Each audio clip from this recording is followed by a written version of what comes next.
Welcome back. In this video, I will focus on the archaeological and genomic history of Noah's grandson Canaan and his descendants, beginning with the period after Noah's flood.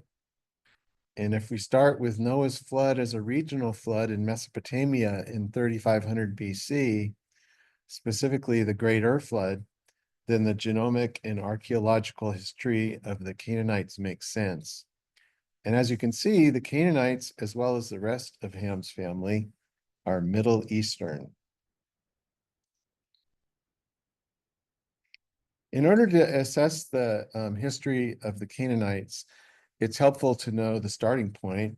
And if Noah's flood was a Mesopotamian flood, specifically the Great Earth Flood in 3500 BC, then the starting point after the flood would be a location in Mesopotamia rather than a mountain such as Mount Ararat.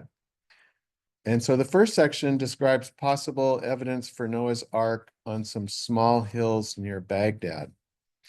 The next section evaluates the possibility that Noah's family, including Ham and the Canaanites, might have moved to the Congagar, Ham and Canaan, might have moved to the Congavar Valley in the Zagros Mountains of Iran after the flood.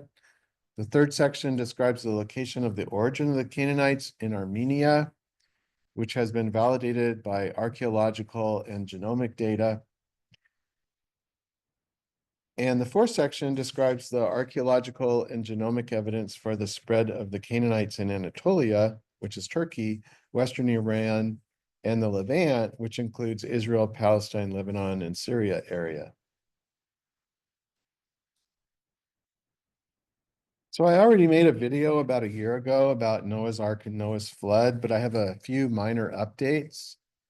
And many scholars have concluded that the ark that Moses described was constructed of reeds based on the term kufr boat and other terms that seem to represent reeds.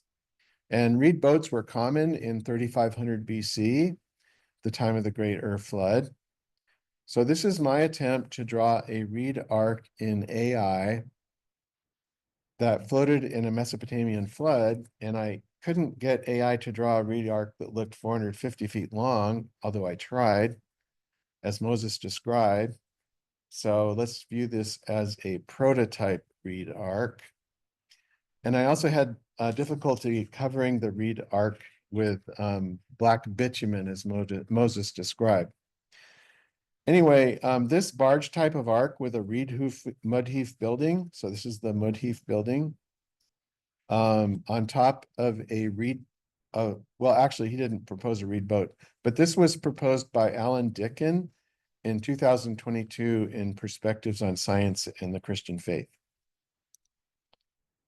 I also liked this ark in AI, but again, it looks too small, so I didn't really like that as much. And then these are some of my efforts to cover the reed ark with black bitumen, but it really didn't want to do that and close off the ends and not have any windows. So you can kind of see where I was trying to go, but I wasn't successful. So I'm just going to stick with my original arc that I showed in the first slide on arcs. Anyway, the shape of the arc is important because the Modheef reed building structure does not extend the entire distance along the arc. And I'll show that in the next slide. And so that helps it fit this proposed location of the ark, which is buried deep under the temple oval near Baghdad at a hill called Kafaja. And so here's the reed ark, and here's a 450-foot long and I think 75-foot wide ark. And as you can see, the temple oval, here's the shape of the temple oval. It's a little short, but if the building here does not extend to the ends of the ark, then actually it pretty much fits exactly into the area represented by the temple oval. And is with respect to the width, and I've already described this in the previous video, but I wanted to show it again. The entire temple oval is underlain by 8 meters of sand that they brought in from a river. And so they were obviously covering over something. But if the walls of the ark fell outward, either due to decay or they cut them down, then the ark remains would cover that area almost exactly of the width of the temple as well. And so I think that this updated arc fits a little better into the temple oval. And in my previous video, I shared what's under this sand, which corresponds to an arc. Reed matting, black soil that smells like sulfur, which would correspond with bitumen, and a lot of broken pots. And they also said it wasn't because it was in a wetland. It wasn't in a wetland at the time. It was high and dry. So I think that they should look under this sand layer, under the temple oval, and do more excavation and see if it really was the ark. And I do have another little update from the previous video. This is where the temple oval is. It's at a site called Tutub, which that's another name for Kafaja. And it's along the Arata River. And the thing about Arata River is it's similar to Ararat. And if this was a tell, like a small mound, then it might be called a hill or har. And the thing I'm updating here is that Armageddon is Har Megiddo. So that means that they called the tell at Megiddo Har, and they shortened it to Armageddon. And then similarly, this tell could be Arata or Ararat. So I think that also there's multiple hills there. So the word was plural for hills. And in the text that Moses wrote. So I think that there's a pretty strong argument that this was Mount Ararat here along the Arata River. Okay, so if the starting point is Kafaja, or the temple oval, then the easiest way out of the uninhabitable Mesopotamia at the time, so if it was covered by water for a year, it would be uninhabitable, so they would have to leave. And the easiest way out of Mesopotamia would be along this yellow line here. This is actually the beginning of the Great Silk Road. So you exit Mesopotamia through this, what's now called the Diyala River, but used to be called the Arata River. You exit Mesopotamia along this river, and it's not easy to get into these Zagros Mountains.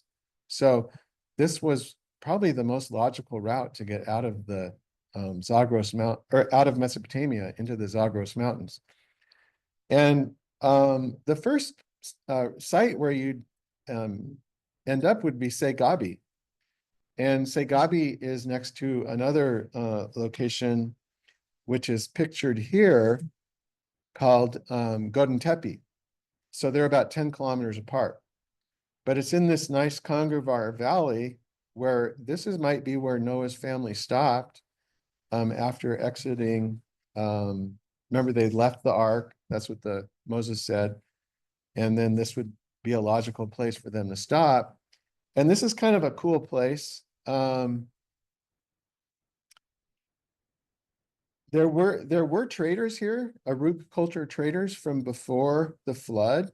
And then there were also Uruk inhabitants after, which might have been Noah's family or included Noah's family, because they were from the Uruk culture. But there was a few other possible connections of this site, in addition to locality or convenience to get to from Mesopotamia and it being a root culture. Another is that they made wine here. And the first evidence of wine isn't until, I think, 3100 BC, the first positive evidence. But it's a little bit confusing because when they excavated the site, they weren't very careful and they mixed up some of the pottery and so on. So it could be a little earlier. Actually, some popular sources of historical information do say, well, the wine began around 3500 BC. But anyway, they did make wine 3100 BC. It's a nice location for growing grapes. You know, it's relatively high, so it's not going to be so hot as Mesopotamia. Um, and then another reason why we might think that Noah went to this location is that it was close to Segabi, and Segabi DNA entered the genome of Noah's family, both the Canaanites and the Israelites, around 3500 BC. And actually, they call it Caucasus Zagros DNA, Chalcolithic. Chalcolithic means the period right before the flood.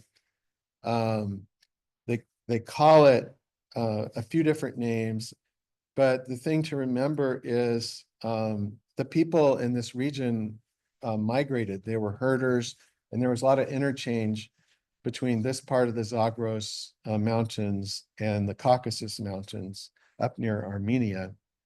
So I think that it might not have been right here at Godin Tepe, but due to the locale, the Arut culture, the DNA, and the wine, there's 4 reasons that indicate that this might have been the location that Noah's family ended up after the flood.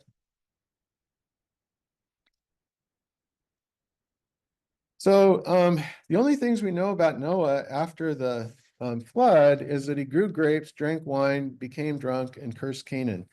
I don't think there's any other information out there or in Moses' writings about Noah after the flood. I think there's some legends that he, went to Dilmun Island or something, but I think that's the only thing we know from Noah.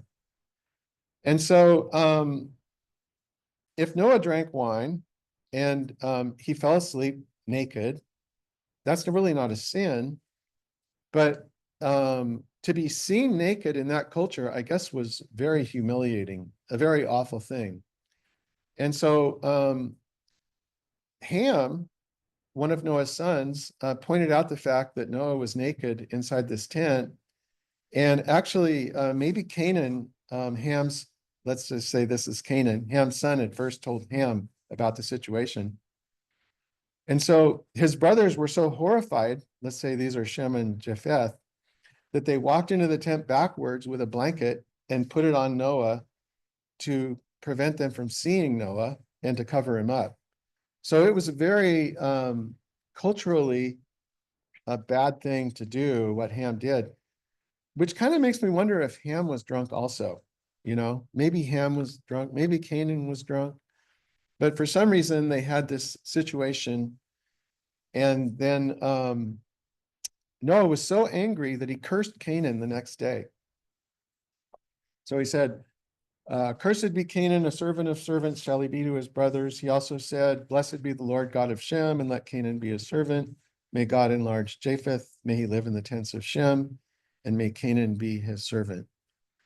So this curse obviously alienated Canaan and probably Ham, and so most theologians think that the curse caused Canaan and Ham and the rest of any of Ham's family that was still in that location to leave.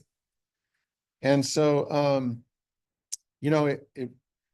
it might have been included in Moses' writings later as somewhat of a justification for the Israelites killing the Canaanites, but that doesn't mean that this didn't happen.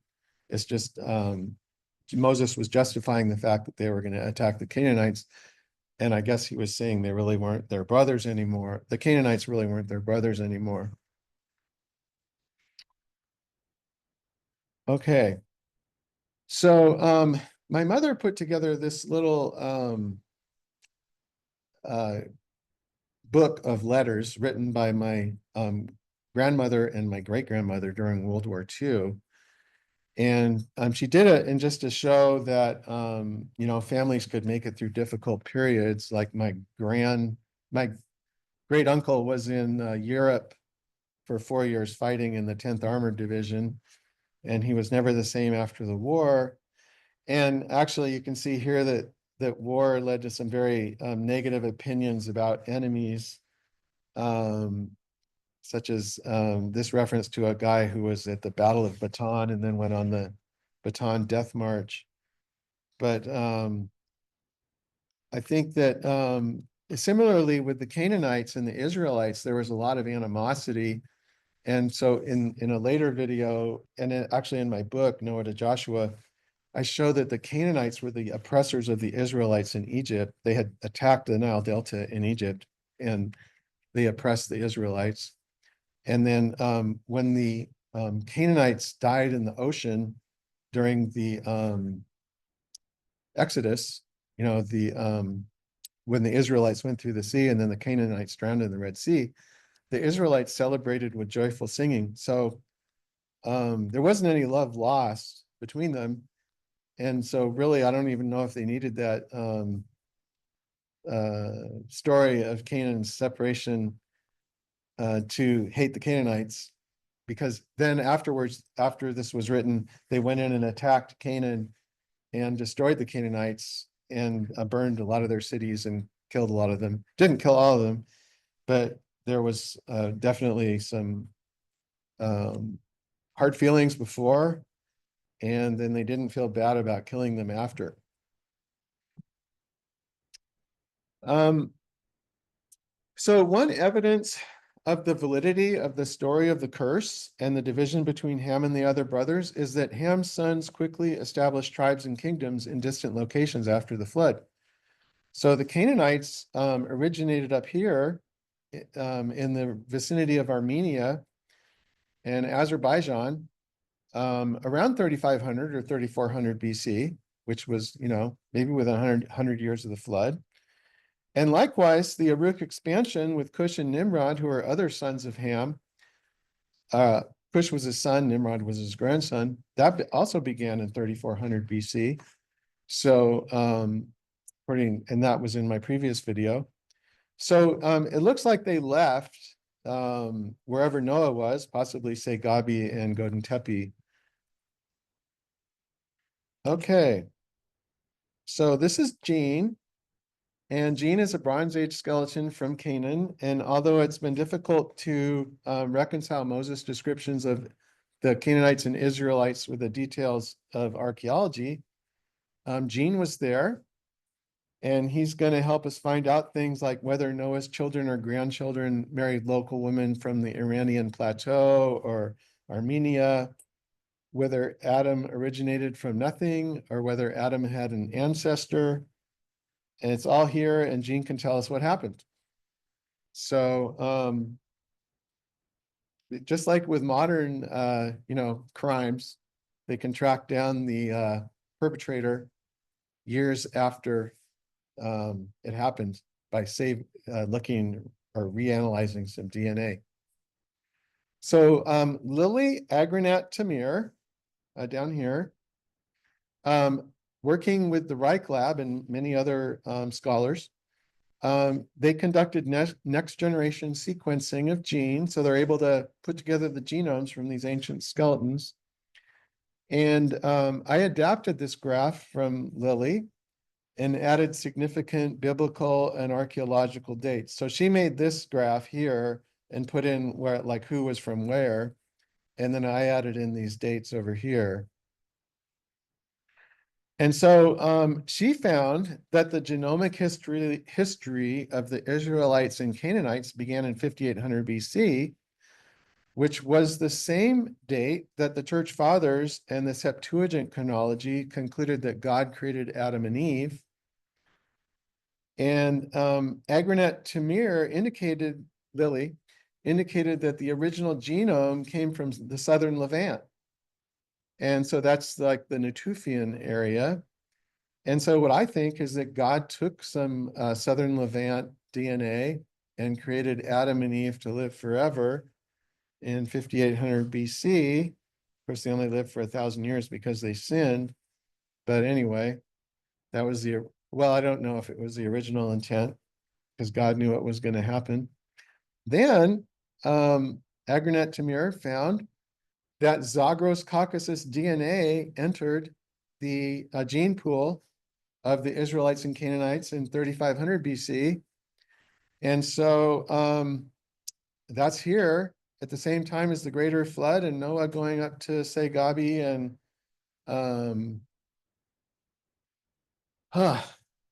Canaan going up to Armenia or the Caucasus area. So this story now agrees pretty well with the history of the Canaanites and Israelites, amazingly well. So Agronet Tamir thought that the Israelites originated from the Canaanites because of the similarities in DNA, but I have a different proposal. So this graph shows that Canaan went up here to Armenia, and then the Canaanites spread in Anatolia and then down into the Levant, Israel area. And I'll show some more graphs of that based on papers. And then I think that Shem's side of the family, who was the ancestor of the Israelites and Abraham, I think they acquired their Segabi DNA or Zagros DNA at the same time, but that they went down to just like as Moses said. And then in 2300 BC, they actually migrated over to Canaan. And then the Arabs, actually the Israelites and Arabs emerged from Abraham. And then they went down into Egypt and came back and attacked the Canaanites in 1600 BC. So that's the story. And this line is the original DNA that went over from the Natufians and formed Adam and Eve. And then Adam and Eve were the ancestors of Noah who moved here to Segabi. Okay.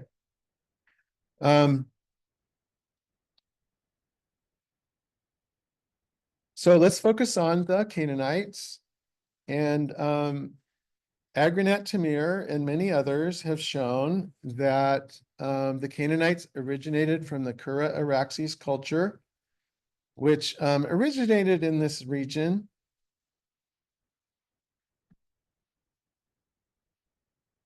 And I just actually drew this in Firefly, Adobe. And so this is a reconstruction of an early 3200 BC Kura Araxes village called Shengavit near Yerevan, which is in Armenia, with Mount Ararat in the background, the current Mount Ararat. And one interesting fact is that archaeologists found evidence of great production here in 3100 BC. And like I said before, I think the most likely time of the earliest evidence of great production in Göbekli Tepe is around 3100 BC, but possibly earlier. And this is just the archaeological site of Shengavit. So 3200 BC, and then here's Yerevan in the background. And I don't see Mount Ararat in this picture. I think that might be it right here.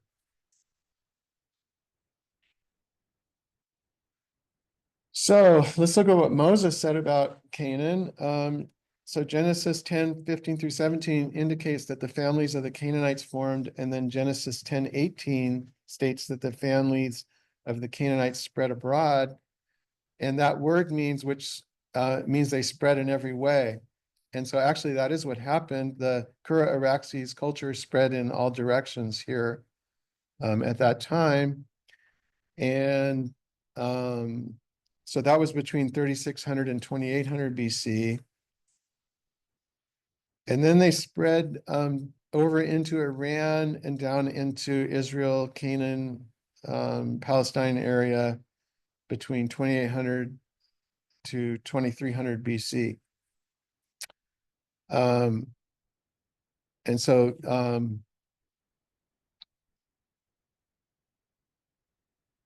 yeah, so Moses said they spread down to Sodom and Gerar.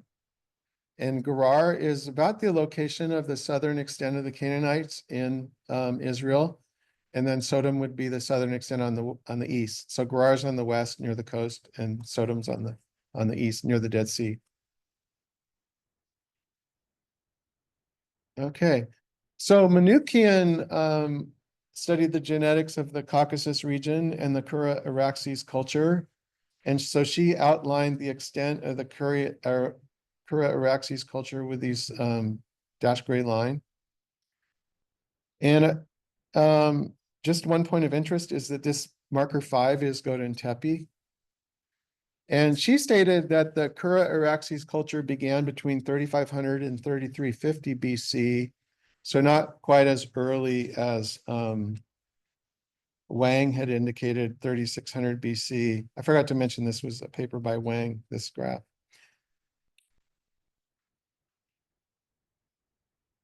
So she stated the Kura Araxes culture, or the Canaanites, began between 3500 and 3350 BC.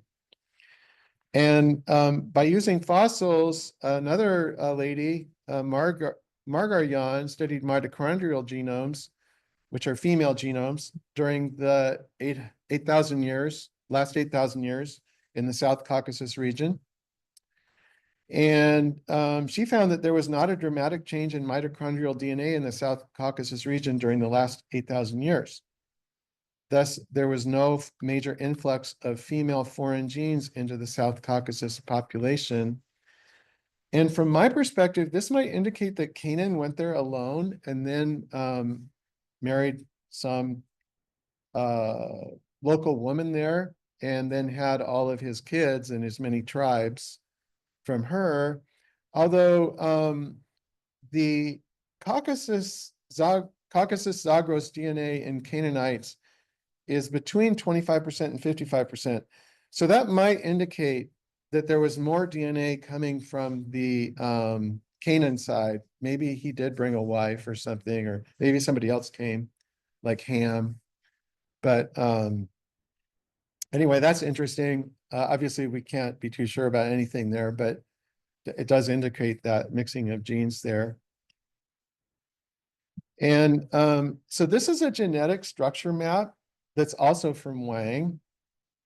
And it's a map for Europe and Asia. So this whole map is for all of Europe and Asia. Okay, so I think England's like somewhere over here. I can't remember exactly. But the Chalcolithic or Bronze Age genomes are in the bold markers. And I circulated the genomes from the Middle East. Okay, and there's no indication from this map, or actually any other map, genetic structure map, that the descendants of Noah went to England or China, or of course the New World, the Americas. There's no genetic connection between them. So just wanted to point that out. And so what I've done is I've taken this little section and I've expanded it here. And so the Chalcolithic Zagros population, so that would be the people before Noah.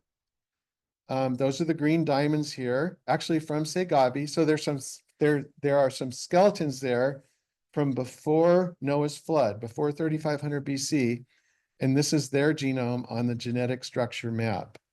That's where they fit in.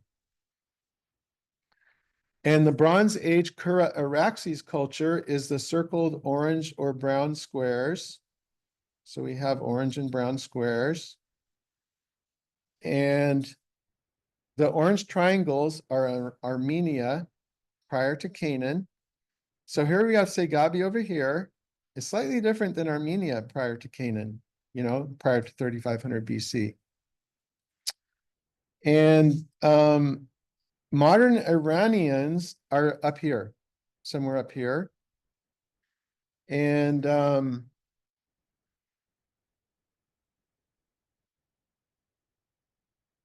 here's Iraqi and Iranian Jews who are supposed to be the closest to the ancient Jews. So there's some Jews that moved to Iraq and Iran, and so they've been there the whole time. I don't know since when, but they're supposed to be genetically closest to the ancient Jews. Here's the Georgian Jews and Lebanese. So they're slightly offset, maybe towards Armenia. Okay, so these genetic structure maps, you have to be a little bit careful with them. The exact distances really don't matter because they're very flexible how they make the program and how they make the graph. But the directions are pretty important, that let's say Gabi is between Iranians and Jews and so on. Okay. So in this genetic structure map by Feldman from 2019, the original genome of Adam from the southern Levant, at least that's how I interpret it, is the salmon circles right here. So here's ancient Levant. And the blue circles are the Natufian DNA from the region. Okay. And actually, I don't remember exactly why I separated those. Oh, here's blue, Natufian, and here's Levant Neolithic. Okay, so Natufian's a little, maybe it's more ancient, but here's Levant Neolithic. Okay. And then the ancient Anatolian DNA, so that would be in Turkey. That's here. And let's see. And there's European hunter-gatherers way over here, so completely separate.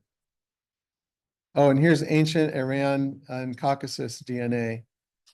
Okay. So so this position here probably indicates that this ancient Levant DNA would be below the ancient Iran Caucasus DNA. So in between here, I guess would be the modern Jews. But I don't want to say too much about that. I'm just saying that, you know, you can, I don't know what I'm saying here. Probably should just stop talking. Okay. So that's it for my detailed knowledge of DNA. But you can go into those papers. I listed the names of the papers and you can look at them for yourself. All right. The descendants of Canaan established large nations outside of Canaan. So one of the most famous Canaanite tribes were the Hittites, who descended from Canaan's sons Heth. And so the Hittites are represented by this Hatti region here. So you can see it's a large part of Turkey. The height of the Hittite kingdom was between 1700 and 1200 BC, which corresponds with the conquest of Canaan by the Israelites in 1600 BC. And the greatest extent of the Hittite kingdom, which is shown here, was in 1300 BC. And these are these colored areas represent territory controlled by the Amorites in 1770 BC. So you can see they controlled a large region. And actually, Canaan is just a small part of this larger region controlled by the Amorites. And actually, the Hurrians were also descendants of Canaan. And then the Hittites, obviously, I already talked about them. So the Canaanites were quite successful as far as the amount of land that they controlled.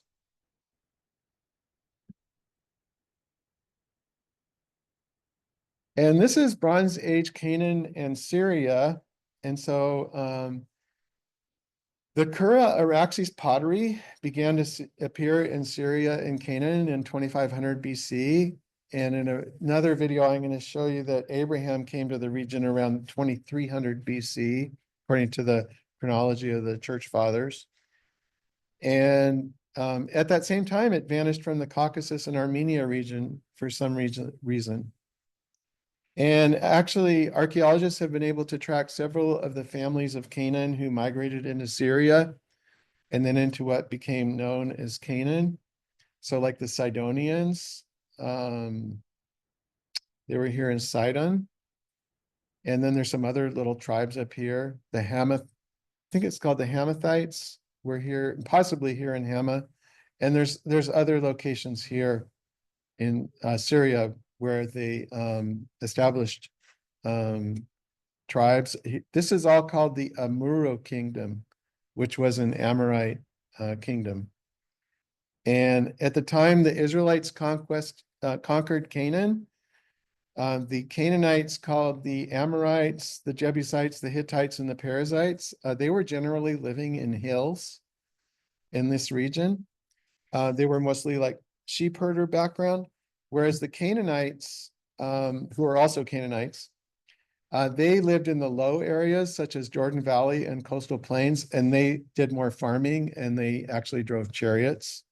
So that was how the land was divided at the time that the Israelites came in and conquered the region. Okay, so as you know, the Israelites did not conquer the entire region. They conquered, under Moses and Joshua, they conquered these green areas. Moses conquered over here on the east side of the Jordan River, and then Joshua conquered in this region. And the interesting thing about this graph is that Agranet Tamir collected Bronze Age skeletons from all sorts of locations around in here. And all the locations except one were areas not covered by green, or they were still Canaanite. But there was only one area covered by green that she found skeletons at, and that was at the Bekaa Valley, where I've actually been. It was a Palestinian refugee camp, but it became a Palestinian town over the last, I don't know, 40 years or something. And the interesting thing is that these other sites where the Israelites hadn't conquered, they had between 25% to 55% Chalcolithic, Zagros, or Caucasus DNA, whereas the Bekaa Valley, and I don't remember exactly where it is, it's somewhere in here, their range was only from 50% to 57% Chalcolithic Zagros DNA. And so that means there was a much tighter range. And that could be just because it was one tribe, you know, but it could be an indication that the family of Noah intermarried with the people of Segabi pretty evenly. And so the distribution of DNA was pretty much 50-50 between the Israelites and the Segabi DNA, or the descendants of Shem and the Segabi DNA. So that's the end of this video. And I guess as we can see, there's not any African DNA in the descendants of Ham. And so maybe one confusing aspect of this is that one of the sons of Ham was Mizraim, or Egypt, but he actually moved to Egypt. He wasn't from Africa. We'll see you next time.